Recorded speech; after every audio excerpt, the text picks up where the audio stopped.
অনেকে বলে যে জামাতের প্রতি মানুষ এত আকৃষ্ট কেন, এটা আমার আপনার কোনো কৃতিত্ব না, এটা কার দেয়া নেয়ামত?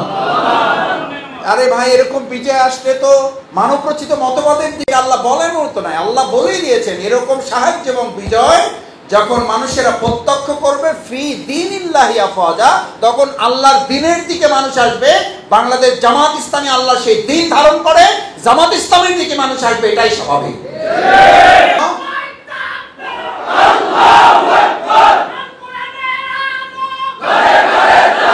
সম্মানিত ইউনিট সভাপতি, সেক্রেটারি, দায়িত্বশীল ভাইয়েরা, আমাদেরকে এ কারণে শুকরিয়া আদায় করতে হবে যে এত সংখ্যক ভাইদেরকে নিয়ে আমরা বিগত অনেক দিন এক জায়গায় বসে এরকম প্রোগ্রাম করার সুযোগ আমাদের হয় নাই। এই সালাম আমরা উচ্চস্বরে দিতে পারি নাই, আলহামদুলিল্লাহ আমরা বলতে পারি নাই। একত্রিত হয়ে আমরা আল্লাহর প্রশংসা, আল্লাহর পবিত্রতা আমরা ঘোষণা করতে পারি নাই। সেজন্য যে আল্লাহ তাআলা এই শুকরিয়া আদায় করার তৌফিক দিয়েছেন, সুযোগ করে দিয়েছেন, আমরা তৌফিক কামনা করি আল্লাহ তাআলা আমাদের কোনো ভুলের জন্য, আমাদের কোনো ত্রুটির জন্য, আমাদের কোনো সীমাবদ্ধতার জন্য এই নিয়ামত থেকে তিনি যেন বঞ্চিত না করেন। সকলে বলুন আমিন। আল্লাহ তাআলা নিয়ামত দিতেও পারেন, আবার নিয়ামত নিতেও পারেন। আল্লাহুম্মা মালিকাল মুলকি তুতিল মুলকা মান তাশাউ ওয়া তানজিউল মুলকা মিম্মান তাশাউ ওয়া তুইজ্জু মান তাশাউ ওয়া তুযিল্লু মান তাশাউ। তিনি সম্মান দেন, তিনি লাঞ্ছনা দেন, তিনি ভালো রাখেন, তিনি মন্দ রাখেন। এই ভালো রাখা এবং মন্দ রাখা দুটোই আল্লাহর পক্ষ থেকে তার বান্দার জন্য পরীক্ষা। আল্লাহ তাআলা তার বান্দাকে দুভাবে পরীক্ষা করেন, একটা হলো ভালো দিয়ে পরীক্ষা করেন, একটা হলো মন্দ দিয়ে পরীক্ষা করেন। ভালো দিয়ে পরীক্ষা করেন এই মনে করেন আল্লাহ তাআলা বান্দাকে এভাবে মনে করিয়ে দেন, ধরুন আজকের এই প্রোগ্রামটা যদি 2024 সালের আজকের এই সেপ্টেম্বর মাসের 13 তারিখে না হয়ে এই প্রোগ্রামটা কল্পনা করেন 2024 সালের 4 আগস্ট। কত আগস্ট? 4 আগস্ট এখানে এই প্রোগ্রাম ডাকা হয়েছে। যে কোনো মূল্যে প্রোগ্রাম বাস্তবায়ন করতে হবে।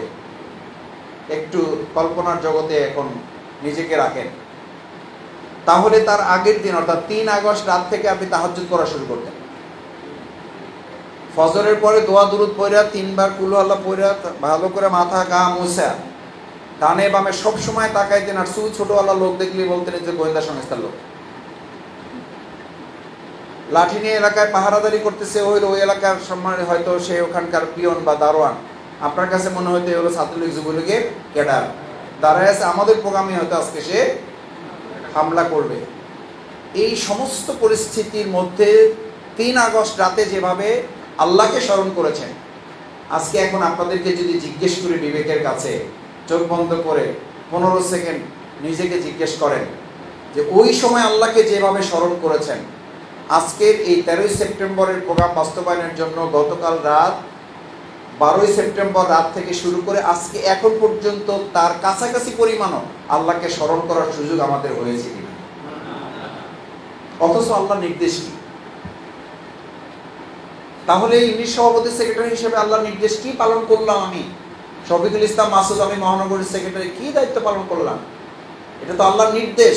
ইযা জাআ নাসরুল্লাহি ওয়াল ফাত, যখন সাহায্য এবং বিজয় আসে আমার পক্ষ থেকে, তোমরা এটা অর্জন করো, এটা আমি দিই। তখন তোমাদের কাজ হলো ফাসাব্বিহ, আমার পবিত্রতা ঘোষণা করো, বর্ণনা করো, বিহামদি, আমার প্রশংসা করো, ওয়াস্তাগফির, এবং বারবার ইস্তেগফার করো। তাহলে আল্লাহর নির্দেশ হলো এরকম ভালো সময় সাহায্য এবং বিজয় যখন আসে তখন অধিক পরিমাণ আল্লাহর পবিত্রতা, অধিক পরিমাণ আল্লাহর প্রশংসা, অধিক পরিমাণে তওবা ইস্তেগফার করা। আমরা অধিক পরিমাণে করার পরিবর্তে যতটুকু করতাম সেটুকু থেকে এখন নিজেকে গুটাইয়ে নিছি। এই জন্য যে এখন তো আলহামদুলিল্লাহ সব আমাদের হাতে। এখন তো সিকিউরিটি লাগে না, এখন তো ইনফরমেশন বিভাগ লাগে না, এখন তো থানা থেকে গাড়ি বের হইল না ঢুকলো এই চিন্তা আমাদের করা লাগে না। ভাবটা এইরকম, শয়তান এখন আমাদের মধ্যে এই অসহসটা দেয় যে আল্লাহ তাআলাকে তোমার প্রয়োজন, কিন্তু আগে যতটুকু দরকার ছিল এখন অতটুকু আর দরকার। আস্তাগফিরুল্লাহ বলেন। আল্লাহ আমাদের এখান থেকে হেফাজত করুন, মাফ করুন। তাহলে আমরা আগের তুলনায় আল্লাহকে বেশি স্মরণ করার নির্দেশ না কম স্মরণ করার নির্দেশ? অথচ আমরা করছি কম না বেশি? তাহলে ঠিক করছি না ব্যাঠিক করছি? তাহলে একবার জোরে পড়েন আস্তাগফিরুল্লাহ। এই অবস্থায় চলে জামাত ইসলামী ইউনিট সভাপতির সেক্রেটারির দায়িত্ব মহানগরীর শফিকুল ইসলাম মাসুদ মহানগরীর সেক্রেটারির দায়িত্ব পালন করতে সক্ষম হবে না। কারণ আল্লাহর নির্দেশটা আপনাকে সামনে রাখতে হবে, কোন পরিস্থিতিতে কি করতে হবে আপনাকে, এটা আমার বিবেচনায় নিতে হবে। এটা আল্লাহ তাআলার দেয়া নিয়ামত, এটা আল্লাহ তাআলার দেয়া সাহায্য। আল্লাহ তাআলা আমাদেরকে এই সময়ে 3টা নিয়ামত দিয়েছেন। কয়টা? জোরে বলেন। 3টা। ইজা জা নাসরুল্লাহ, কি পেয়েছি আমরা? সাহায্য পেয়েছি। আনাসরুল্লাহ কার পক্ষ থেকে? 2024 সালের 5ই আগস্ট দুপুর 12টা, 1টা, 2টা, 3টা সেনাবাহিনীর প্রধানের বক্তৃতার আগ পর্যন্ত আপনি কি আজকের এই চিন্তা করেছেন? করেন নাই। তাহলে আপনি যা চিন্তা করেন নাই সেটা পেয়ে গেছেন, এটা নিতান্তই কার? আল্লাহ। তাহলে আল্লাহ তো সেটাই আপনাকে স্মরণ করাচ্ছেন, এটা আমার সাহায্য। ফাত, এবং আমি তোমাদেরকে শুধু সাহায্য করি নাই, সাহায্য করে তোমাদেরকে আমি কি দিয়েছি? বিজয় দিয়েছি। যখন সেনাপ্রধানের বক্তব্য চলে তখনও আপনাদের পাশে চানখার বলে আমাদের 4 জন ভাই শহীদ। যখন সেনাপ্রধানের বক্তব্য চলে তখনও আমাদের শাহবাগে আমরা নিশ্চিত নই যে আজকে বিজয় নাকি আরো আন্দোলন চলবে। তাহলে বিজয়টা কে দিয়েছেন? তাহলে প্রথম আল্লাহ কি দিয়েছেন? সাহায্য। বলেন। তারপরে কি দিয়েছেন? বিজয়। এরপরে আল্লাহ তাআলা কি দিয়েছেন? ফি দীনিল্লাহি আফওয়াজা। এই সাহায্য এবং বিজয় যখন তোমাদেরকে দেই তখন তোমরা খেয়াল করবা যে আমার আরেকটা নিয়ামত তোমরা পাচ্ছ। তখন মানুষ আলাদা আলাদা তোমাদের দিনের দিকে আসবে না, সমষ্টিগতভাবে আসবে। ফি দীনিল্লাহি আফওয়াজা, একটা একটা না। তখন তো টার্গেট করে, ব্যক্তি টার্গেট করে আপনি দাওয়াত দিয়ে জামাত ইসলামীতে নিয়ে আসতেন। ভাই জামাত এই কাজ করে, ভাই জামাত এই আল্লাহর দিনের জন্য প্রচেষ্টা চালায়, ভাই আমরা দিনকে বিজয় করতে চাই, ভাই আসেন আমরা একটু কাজ করি। তো উনিও বলতো যে ঠিক আছে, আপনার কথা শুনলাম, দেখি কি করা যায়, ইনশাল্লাহ দোয়া করেন, আল্লাহ ভরসা। ঠিক আছে, এইভাবে ব্যক্তিগতভাবে টার্গেট নিয়ে আপনি কাজ করেছেন। আর আল্লাহ বলেন যে আমি এখন তোমাদেরকে আরেকটা নিয়ামত দিয়েছি, ফি দীনিল্লাহি আফওয়াজা। দলে দলে এখন লোকরা তোমাদের দিনের প্রতি, অনেকে বলে যে জামাতের প্রতি মানুষ এত আকৃষ্ট কেন? এটা আমার আপনার কোনো কৃতিত্ব না, এটা কার দেয়া নিয়ামত? আরে ভাই এরকম বিজয় আসলে তো মানবরচিত মতবাদের দিকে আল্লাহ বলেন মতো নাই, আল্লাহ বলেই দিয়েছেন এরকম সাহায্য এবং বিজয় যখন মানুষেরা প্রত্যক্ষ করবে ফি দীনিল্লাহি আফওয়াজা, তখন আল্লাহর দ্বীনের দিকে মানুষ আসবে। বাংলাদেশ জামাত ইসলামী আল্লাহ সেই দ্বীন ধারণ করে, জামাত ইসলামের দিকে মানুষ আসবে, এটাই স্বাভাবিক। এটা দেখে যদি কারো একটু, আমাদের ওবায়দুল কাদের সাহেব বলতেন চলে, এখনো কারো কারো চলে। জামাত ইসলামীকে সহ্য করতে পারে না, অথচ এটা আল্লাহর ঘোষণা রে ভাই, এটা আপনার কৃতিত্ব না, এটা জামাত ইসলামের কৃতিত্ব, এটা কোনো ইসলামী দলের কৃতিত্ব নয়। এটা কার কৃতিত্ব? এটা কার নিয়ামত? এটা কার দেওয়া বিধান? সুতরাং সেই আল্লাহর দেওয়া বিধান আপনাকে এখন ধারণ করতে হবে। ইউনিট সভাপতি সেক্রেটারিদের এটা হচ্ছে মূল অ্যাটেনশন আছে। ফি দীনিল্লাহি আফওয়াজা। আগে একজন আসছে, ওরকম টার্গেট করে করে বছরে 2টা ইউনিট বাড়াইছে, আসছে একজন একজন করে। এখন আসতেছে দলে দলে। এখন কি 2 মাস 3 মাস করে একটা ইউনিট বাড়বে না এখন একসাথে 3টা ইউনিট বাড়বে? কয়টা ইউনিট বাড়বে? কয়টা বাড়বে? কয়টা বাড়বে? কি বাড়বে? ধরনটা কি? ধরনটা হচ্ছে যে ইউনিটটা আপনি আছেন, যারা ইউনিট সভাপতি, যারা সেক্রেটারি, যারা অফিস সম্পাদক, যারা তারবিয়াত, যারা অফিস সেক্রেটারি আছেন, সবাই মিলে এখানে আছেন। এই ভাইদেরকে আজকে সিদ্ধান্ত নিতে হবে ফি দীনিল্লাহি আফওয়াজা। আগে ব্যক্তিগতভাবে মানুষ আসতো, আর আল্লাহ এখন নিয়ামত দিয়েছেন, কিভাবে আসবে? দলে দলে আসবে। এই দলে দলে যখন আসবে তখন আপনার আমার কাজ হচ্ছে, আমার যেটা মূল ইউনিট এটা হবে আদর্শ ইউনিট, এখান থেকে তৈরি হবে আরেকটা সাংগঠনিক ইউনিট, এরপর যে ভাইরা বাকি থাকবে তাদের নিয়ে হবে আরেকটা দাওয়াত ইউনিট। কয়টা হলো তাহলে? হিসাব কঠিন হয়ে গেছে, তাহলে আসতে বললেন কেন? কয়টা হবে? যে ইউনিট আছে সেটা হবে কি ইউনিট? জোরে বলেন। আদর্শ ইউনিটের নাম তো জীবনে শোনেন নাই, প্রথম শুনছেন। যারা শুনছেন এর আগে তারা হাত জাগান। আদর্শ ইউনিট বলে কথা আছে, এটা শুনছেন যারা, তারা হাত জাগান। শুনছেন? অনেকে শুনছেন, মাশাআল্লাহ। আদর্শ ইউনিট হলো ইউনিটের যে কাজগুলো নিয়মিত মানসম্মত, নিয়মিত এবং মানসম্মতভাবে হয়, এটার নাম কি ইউনিট? এটা এক কথায় বললাম, এটার আরো কিছু বৈশিষ্ট্য আছে। 1 তারিখের মধ্যে রিপোর্ট তৈরি করেন, 2 তারিখের মধ্যে জমা দিয়ে দেন, 1 তারিখ হওয়ার সাথে সাথে ওয়ার্ডে হিসাব জমা দিয়ে দেন, 4টা প্রোগ্রাম ঠিক মতো যথাসময়ে হক আদায় করে করেন, মানসম্মত করেন, প্রত্যেক কর্মী রিপোর্ট রাখে, রিপোর্ট জমা দেয়, রিপোর্ট পর্যালোচনা হয়। এই যে কাজগুলো হয় এটার নাম হলো কি ইউনিট? কারণ এটা তো হতেই হবে। এটা কার নির্দেশ? আল্লাহর নির্দেশ। ফি দীনিল্লাহি আফওয়াজেরকম, দলে দলে তোমাদের দ্বীনের প্রতি আমি মানুষের ভালোবাসা তৈরি করে দেব। আল্লাহ ভালোবাসা তৈরি করে দিয়েছেন না দেন নাই? দিয়েছেন। এটা আবার যারা আল্লাহর দ্বীনকে পছন্দ করে না তাদের আবার এটা কি লাগবে না? তারা কি বসে থাকবে না, ষড়যন্ত্র করবে? তারা শুধু ষড়যন্ত্রই করবে না, তারা আপনার ব্যাপারে বিভিন্ন রকম বিভ্রান্তিও তৈরি করবে। বিভ্রান্তি প্রথম সংজ্ঞা হচ্ছে জামাত ইসলামী ক্ষমতায় আসলে এই দেশকে জঙ্গি বানাই ফেলবে। এই বিভ্রান্তি আছে না নাই? আর আমরা আজকে পরিষ্কার ঘোষণা করতে চাই, জামাত ইসলামী যদি থাকে তাহলেই কেবল জঙ্গি থেকে দেশ রক্ষা পাবে। আর একটা আছে, জামাত ইসলামী যদি ক্ষমতায় আসে সবাই লাঠির মাথায় রাইখা ইসলাম পালনে বাধ্য করবে। আমরা আজকে পরিষ্কার বলি, আল্লাহ তাআলা ইসলাম দিয়ে মানুষকে স্বাধীন করেছেন, ইসলামের বিধান তিনি পালন করবেন এটা তার উপরে ছেড়ে দিয়েছেন। আল্লাহ যদি তার উপরে ছেড়ে দেন, জামাত ইসলামী লাঠির মাথায় রেখে দায়িত্ব পালন করেন নাই, বরং এই বাংলাদেশ 3 বার স্বাধীন হয়েছে, যারা স্বাধীন হয়েছে তারা লাঠি দিয়ে মানুষকে বারবার অধীন করেছে, আমরা ইসলাম দিয়ে তাদেরকে স্বাধীন করে দেব। ইসলাম না আসা পর্যন্ত একটা সমাজ রাষ্ট্রে মানুষ প্রকৃত স্বাধীন হতে পারে না। আজকে বৈষম্যহীন রাষ্ট্র করার জন্য আমাদের ছাত্র জনতা জীবন দিয়েছে। বৈষম্যহীন বলতে কি বোঝায়? বৈষম্য বিরোধী রাষ্ট্র গঠন করার জন্য চেষ্টা বলতে কি বোঝায়? বৈষম্যহীন রাষ্ট্র তো ছিল সেই আইনে জাহিনের যুগের রাষ্ট্র, যে যুগে সব ক্ষেত্রে কি ছিল? বৈষম্য ছিল। নারীদেরকে মানুষই মনে করা হতো না। সেই জামানা এখনো আছে না নাই? আছে। এখন আমাদের বোনদেরকে শুধু বিজ্ঞাপনের পণ্য হিসেবে তাদেরকে কাজে লাগানোর জন্য একটা গোষ্ঠী বসে থাকে। ওই যে আমাদের আলেমগণ অনেক সময় বলেন যে যখন শিয়াল মুরগির স্বাধীনতা চায়, কে? শিয়াল যদি মুরগির স্বাধীনতা চায় তো বুঝতে হবে শিয়ালের এই চিন্তা ঠিক আছে। কেন ঠিক নাই? কারণ সে মুরগির স্বাধীনতা চায় মুরগির স্বাধীনতার জন্য না, সে মুরগির স্বাধীনতা চায় সে যেন সকাল বিকাল দুপুর একটা মুরগি দিয়ে নিজের মতো করে নাস্তা করতে পারে। এইরকম শিয়ালের মতো পণ্ডিত এবং সুশীল আমাদের এই সমাজে আছে না নাই? আমরা স্পষ্ট বলতে চাই, জাহিলি যুগে বৈষম্যের বিরুদ্ধে ইসলাম সমাধান দিয়ে নারীর সমাধান উন্নত করেছে। আজকে ইসলাম দিয়ে আমরা আমাদের মা বোনদের ইজ্জতকে সমুন্নত করব। এই জবাব দেওয়া যাবে না? যাবে না? ভয় দেখালে ভয় পাবেন? ষড়যন্ত্র করলে থেমে যাবেন?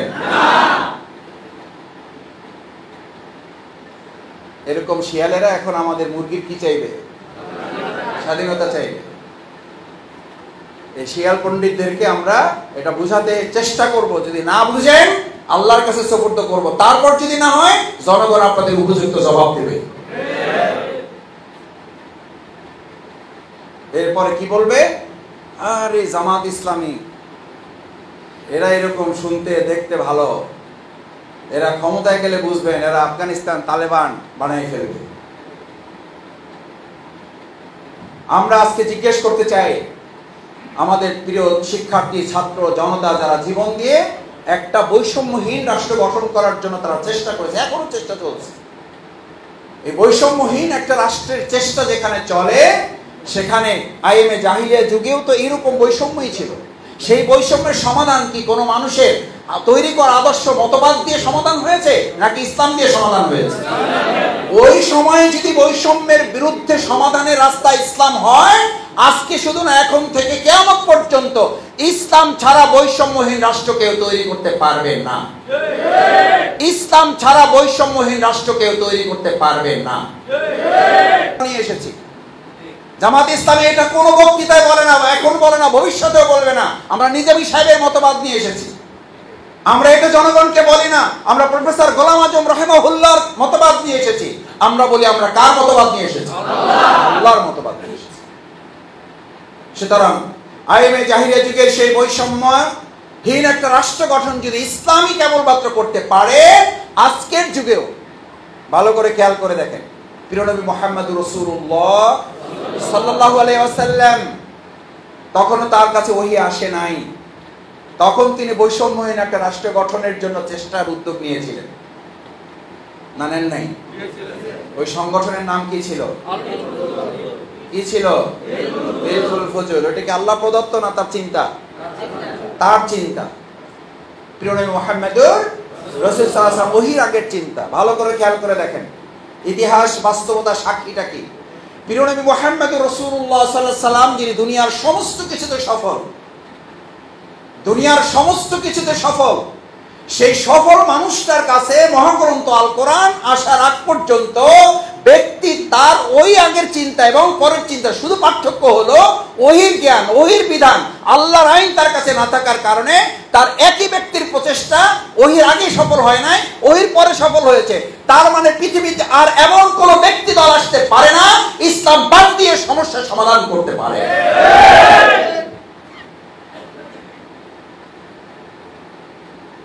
সুতরাং আমরা মানুষকে, জনগণের কাছে আজকে ইউনিট সভাপতি সেক্রেটারিদের এই আহ্বান মানুষের কাছে পৌঁছাতে হবে যে ভাইরা, জামাত ইসলামের আলাদা কোনো আহ্বান নেই, জামাত ইসলামের আলাদা কোনো তত্ত্ব মন্ত্র নেই, কোনো আদর্শ নেই। জামাত ইসলামের আদর্শ হচ্ছে কার দেয়া বিধান, কার দেয়া সুন্নাহ, নবী মুহাম্মদ রাসূলুল্লাহ সাল্লাল্লাহু আলাইহি ওয়াসাল্লামের সুন্নাহ। তার সুন্নাহ যদি আপনি পালন করেন, তাহলে আজকে দেখেন রাষ্ট্রের একটা স্লোগান আছে, আমরা কি করতে চাই? রাষ্ট্র সংস্কার করতে চাই। প্রিয় নবী মুহাম্মদ রাসূলুল্লাহ সাল্লাল্লাহু আলাইহি ওয়াসাল্লাম জাহিলি যুগের মদিনাকে, জাহিলি মদিনা সংস্কার করে সোনার মদিনা করছেন না করেন নাই? সেটা কি নিজের মত দিয়ে করছেন না কোরআন দিয়ে করছেন? তার আগে কি রাষ্ট্র সোনার মদিনা হয়েছে না আগে সোনার মানুষ হয়েছে? আমাদের বাংলা যদি সোনার বাংলা হয়, তার আগে সোনার মানুষ না আগে সোনার বাংলা? কিন্তু আগে আমরা সবাই মিলে চিন্তা করছি কি চাই আগে, কি চাই আগে? সোনার বাংলা চান আগে, অথচ সোনার মানুষের খবর নেই। আমরা আজকে বাংলাদেশের সমস্ত জনগণকে, বিশেষ করে রাজনৈতিক দলগুলোকে আহ্বান করতে চাই, দৃষ্টি আকর্ষণ করতে চাই, নির্বাচন নিয়ে নিশ্চয়ই জনগণের সরকার এই দেশে প্রতিষ্ঠিত হোক, এটা আমরা চাই। কিন্তু আমাদের এটা মাথায় রাখতে হবে, আমরা সোনার বাংলা চাইলে আগে সোনার মানুষও আমাদের তৈরি করতে হবে। আলহামদুলিল্লাহ, বাংলাদেশ জামাত ইসলামী এই দুর্যোগের মধ্যে, এই সমস্ত অন্যায় অত্যাচারের মধ্যে, এই সমস্ত দুর্বিপাকের মধ্যে, এই সমস্ত টাকা পাচারের মধ্যে আমাদের একটা সময় সরকার পরিচালনায় কিছু অংশ আমাদের ছিল। এখনো গোটা বাংলাদেশ, শুধু না গোটা পৃথিবী সাক্ষী। সংসদে এখনো রেকর্ড আছে, সাংবাদিকদের কাছে তথ্য আছে, টিআইবির কাছে তথ্য আছে, এদেশের মানুষ সাক্ষী। সেই দুর্নীতি এবং অত্যাচার অনাচারের মধ্যেও বাংলাদেশ জামাত ইসলামের 2 জন মন্ত্রী চ্যালেঞ্জ করেছিলেন, আমরা যদি 2 টাকার অন্যায় করে থাকি, 2 টাকার কোনো অপকর্ম করে থাকি, 2 টাকার কোনো খেসারত দিয়ে থাকি, 2 টাকার অনিয়ম যদি করে থাকি, এটা যদি কেউ প্রমাণ করতে পারে, শুধু মন্ত্রিত্ব না, শুধু এমপিগিরি না, জামাত ইসলামের সদস্য পদ থেকে আমরা প্রত্যাহার করবো। এই চ্যালেঞ্জকে আজ পর্যন্ত কেউ গ্রহণ করতে পেরেছে? সুতরাং বোঝা যায় বাংলাদেশ জামাত ইসলামী শুধু মসজিদের ইমাম তৈরি করে নাই, দেশ পরিচালনার ইমাম তৈরি করতে সক্ষম হয়েছে। আমরা শুধু বাইতুল মুকাররমের ইমামতি করার যোগ্যতা অর্জন করে নাই, আলহামদুলিল্লাহ, আমরা সংসদ, গণভবন, বঙ্গভবন এবং মন্ত্রণালয়ের এই কক্ষগুলো পরিচালনার যোগ্য, সৎ, দেশপ্রেমিক নাগরিক তৈরি করেছি বলেই আমাদেরকে বিগত ফ্যাসিস্ট শুনে হাসিনা আধিপত্যবাদী সরকার আমাদের নেতাদেরকে বিচারিক হত্যা করেছে। কিন্তু এটাও ঠিক, এই হত্যাকাণ্ডের মধ্য দিয়ে আমাদেরকে থামানোর পরিবর্তে আল্লাহ তাআলা মানুষের মধ্যে আরো কয়েক কোটি গুণ ভালোবাসা তৈরি করে আগামী দিনের জন্য বাংলাদেশকে আল্লাহ তাআলা জামাত ইসলামীকে তৈরি করে দিয়েছেন। সেজন্য আমরা কোথাও এখন ডাকি হলো সভা, হয়ে যায় সমাবেশ। আমরা ডাকি সমাবেশ, হয়ে যায় মহাসমাবেশ। আমরা ডাকি সভা, হয়ে যায় সমাবেশ, ডাকলে সমাবেশ হয়ে যায়। আর যদি মহাসমাবেশ জামাত ইসলামী এখন ডাকে, যারা টুকটাক ডাকতেছেন, এটা সময় জামাত ইসলামী এখন মনে করছেন না, কারণ এখন আমরা মনে করছি শহীদের রক্ত এখনো শুকায় নাই। এখনো আমাদের ভাইরা আহত পঙ্গু হয়ে বিভিন্ন জায়গায় আছেন, এখনো তাদের খোঁজ খবর নেওয়া, তাদের পাশে দাঁড়ানো, ওই পরিবারগুলোর সাথে তাদের খোঁজ খবর নেওয়া, তাদের পাশে থেকে তাদেরকে সাহস জোগানো। এখনো চক্রান্ত ষড়যন্ত্র শেষ হয় নাই। এগুলোর জন্য সজাগ সচেতন থেকে কেউ যেন আবার নতুন করে কোনো ইস্যু তৈরি করতে না পারে। জামাত ইসলামী জনগণকে সাথে নিয়ে সেটার জন্য প্রচেষ্টা চালাচ্ছে। আমরা যখন মনে করবো এরকম মহাসমাবেশ ডাকতে হবে, ইনশাআল্লাহ ওই মহাসমাবেশকে আল্লাহ জনসমুদ্রে পরিণত করে দেবে। এটা কার ভালোবাসা? কার নিয়ামত? ফি দীনিল্লাহি আফওয়াজা। আজকের এই প্রোগ্রামে নিশ্চয়ই আপনারা সাক্ষী দিবেন, যা ডাকছিলেন তার চেয়ে কম হয়েছে না বেশি হয়েছে? এটা সোহেল সাহেবের কৃতিত্ব না, তাইলে সোহেল সাহেব শেষ। এটা আব্দুর রহমান মাদ্দাসিল্লাহের কোনো কৃতিত্ব না, তাইলে আব্দুর রহমান সাহেব শেষ। এটা শফিকুল ইসলাম মাসুদের নাম শুনে এখানে কেউ একজন এসেছেন, এটা যদি শফিকুল ইসলাম মাসুদ এখন ভাবে, গাড়িতে উঠে ভাবে, তাহলে ওর চেয়ে বড় নাফরমান এই পৃথিবীতে আর কেউ হতে পারে না। হৃদয় খুলে একবার আর শুকরিয়া আদায় করেন, আলহামদুলিল্লাহ। কার নিয়ামত? আল্লাহ নিয়ামত। আল্লাহ যখন নিয়ামত দেয়, বান্দার দায়িত্ব হচ্ছে সে আল্লাহর প্রতি আরো কি হবে? শুকরিয়া আদায় করবে। শুকরিয়ার মাধ্যমই হলো আপনার কাজকে বাড়াই দেবে। লা ইন শাকারতুম, আপনি যদি শুকরিয়া আদায়ের এই কাজ বাড়াই দেন, আগে 2 জন কর্মী বাড়াইছেন, এখন 3 জন বাড়াবেন। রাষ্ট্র মেরামতের জন্য আপনি এতদিন ধরে আপনি কর্মী ছিলেন, আপনি সহযোগী ছিলেন, এখন সিদ্ধান্ত নেমে যান আলহামদুলিল্লাহ আল্লাহ তাআলা জামাত ইসলামীর প্রতি যে ভালোবাসা তৈরি করেছেন, জনগণ জামাতের প্রতি আস্থা তৈরি হয়েছে, এই আস্থা তৈরি করে মেরামত করা রাষ্ট্রের জন্য আগে আমি আমার মেরামত করতে গিয়ে এতদিন যা করছি আল্লাহ মাফ করে দেন। শুকরিয়া আদায়ের অংশ হিসাবে এখন থেকে আমরা কেউ কর্মী থাকবো না, শপথের অন্তর্ভুক্ত হয়ে রাষ্ট্র মেরামতের জন্য আমি আমার নিজের মেরামত শুরু করে দিলাম। ইনশাআল্লাহ রাজি আছেন? তাহলে একটা স্লোগান আমার সাথে হাত জাগায় দেন, রাষ্ট্র মেরামতে চাই নিজের মেরামত। রাষ্ট্র সংস্কারে সবার আগে নিজের সংস্কার। রাষ্ট্র সংস্কারে সবার আগে নিজের সংস্কার। আল্লাহ হাতগুলো কবুল করুন, পারবেন ইনশাআল্লাহ? আগে রাষ্ট্র না, আগে আপনি। জান্নাত জাহান্নামে রাষ্ট্র যাবেন, আপনি যাবেন? জান্নাত জাহান্নামে জামাত ইসলামী যাবেন না আপনি যাবেন? জান্নাত জাহান্নামে হাজারীবাগ যাবেন না আপনি যাবেন? তো টেনশন তো আপনারা নিয়ে হওয়ার কথা, আপনি টেনশন করতেছেন খালি রাষ্ট্র নিয়ে। টেনশন তো আপনারা নিয়ে হওয়ার কথা, আপনি টেনশন করতেছেন খালি তত্ত্বাবধায়ক নিয়ে। টেনশন তো আপনারা নিয়ে হওয়ার কথা, টেনশন করতেছেন জামাত ইসলামী না। জামাত ইসলামী যে কি করতেছে বুঝলাম না, ডাক একটা দিয়ে দিলে কিন্তু বিপ্লব হয়ে যায়। আরে ভাই, বিপ্লব হয়ে গেল, শফিকুল ইসলাম মাসুদ জাহান্নামে গেল, আল্লাহ না করুন। সফল না ব্যর্থ?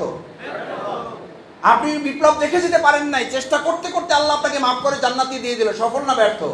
তাহলে আপনার দরকারটা কি? আগে রাষ্ট্র না আগে আপনি? তাহলে রাষ্ট্র মেরামত চাই, তার আগে চাই, যারা বলেন রাষ্ট্র মেরামত চাই, তার আগে চাই, তার আগে চাই, তার আগে চাই ইনশাআল্লাহ। যদি এটা চান তাহলে হাজারীবাগের চেহারা এই আমার মতো এরকম থাকবে না, হাজারীবাগের চেহারা সোহেল সাহেবের চেহারার মতোই হবে ইনশাআল্লাহ। চেহারা কাউরে আল্লাহ ফর্সা দিলে কি আপনি ঠেকাইতে পারবেন? আলহামদুলিল্লাহ আমাদের সবার চেহারা আল্লাহ নূর দিয়ে পরিপূর্ণ করে দিন। সাথে সাথে আমাদের হাজারীবাগের চেহারাটা নূরে নূরান্বিত করে দিন। বরকত দিয়ে পরিপূর্ণতা দান করুন। সমস্ত বালা মুসিবত থেকে হেফাজত করুন। আমরা মোবাইলে কল রেকর্ড শুনতে পাই, আমরা বিভিন্ন পত্রিকায় টুকটাক ফুসফাস শব্দ শুনতে পাই, ষড়যন্ত্র করবেন, দেশে ফিরে আসবেন, তারপর আবার আপনারা দেখে নেবেন, আবার আপনারা গর্ত থেকে বের হবেন।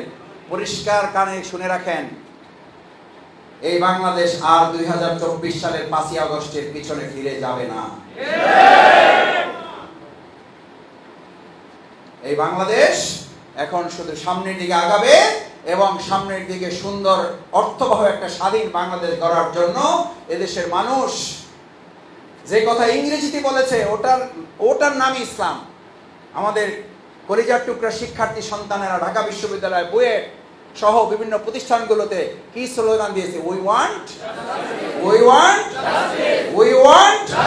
Justice. What is the definition of justice? What is the definition of justice? Islam is a absolute justice. সুতরাং সেই ইসলাম ছাড়া ভবিষ্যতে দেশ এবং জাতির কোনো মুক্তি নাই। বাংলাদেশ জামাত ইসলামী সেই ইসলাম যদি অন্য কোনো দল চায়, সেই ইসলাম নিয়ে যদি অন্য কোনো দল রাষ্ট্র পরিবর্তন করতে চায়, আমরা বাংলাদেশ জামাত ইসলামী প্রথম তাদের কর্মী হতে পারি, তাতে আমাদের কোনো আপত্তি নাই। কিন্তু সেই কাজ বাধা দিতেই যদি শুধু বাংলাদেশ নয় গোটা পৃথিবী আমাদের সামনে দাঁড়িয়ে যায়, এক আল্লাহকে ভয় করে ওই সমস্ত বাধা আমরা টপকে যাব, এই কাজ আমাদেরকে কেউ থামাতে পারবে না। কারণ আমাদের উদ্দেশ্য পরিষ্কার, এই ইসলাম জামাতকেই প্রতিষ্ঠিত করতে হবে এটা জামাত মনে করে না। যে কোনো দল ব্যক্তি উদ্যোগ নিলে আমরা সর্বপ্রথম শফিকুল ইসলাম মাসুদ সেখানে গিয়ে 1 নম্বর কর্মী হবে। করেন আপনি ইসলামকে আপনি ক্ষমতায় নিয়ে যান। জামাত ক্ষমতায় যেতে চায় না, জামাত ইসলামকে ক্ষমতায় বসাতে চায়। কারণ ওই ইসলামের মাধ্যমেই আমাদের দেশ সমাজ রাষ্ট্রের অধিকার এবং বৈষম্যহীন একটা সমাজ প্রতিষ্ঠা করা সম্ভব। এতদিন স্লোগান ছিল, এতদিন আপনারা হুমকি দামকি দিয়েছেন নারায়ে তাকবীর আল্লাহু আকবার। আজকের জুমাবারে এরকম কোন এক জুমাবারে পল্টনে আমাদের ভাইরা নারায়ে তাকবীর আল্লাহু আকবার স্লোগান দিয়েছিল। ওই সেই পুলিশেরা কোথায় পালিয়েছেন? আসেন না এখন বাইতুল মোকাররমে দাঁড়ান, এখন পল্টন মসজিদের সামনে দাঁড়ান। যারা বলেছিলেন এই নারায়ে তাকবীর আল্লাহু আকবার এটা জামাত শিবিরের স্লোগান, আর আমরা আজকে এখানে স্লোগান তুলে আপনাদের কানে পৌঁছে দিয়ে যাচ্ছি আমাদের এই মিডিয়ার মাধ্যমে, আমাদের সামাজিক যোগাযোগের মাধ্যমে। এই নারায়ে তাকবীর আল্লাহু আকবার শুধু আমাদের না, শুধু মুসলমানদের না, শুধু বাংলাদেশের 18 কোটি মানুষের না, গোটা বাংলাদেশের 56,000 বর্গ মাইলের নিরাপত্তার গ্যারান্টি নারায়ে তাকবীর আল্লাহু আকবার।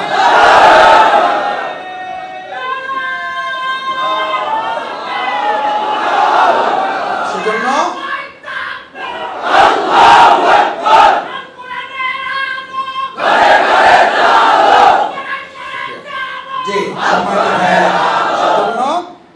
এখানে যারা আজকে আছেন, এই নারায়ে তাকবীর আল্লাহু আকবারের এই গ্রান্টি ইসলাম, দেশ এবং মানবতার জন্য সকল হাজারীবাগের জনগণের কাছে আমরা ভদ্রতার সাথে, নম্রতার সাথে, উদারতার সাথে, আপনারা কি যাই পৌঁছতে পারবেন ইনশাআল্লাহ?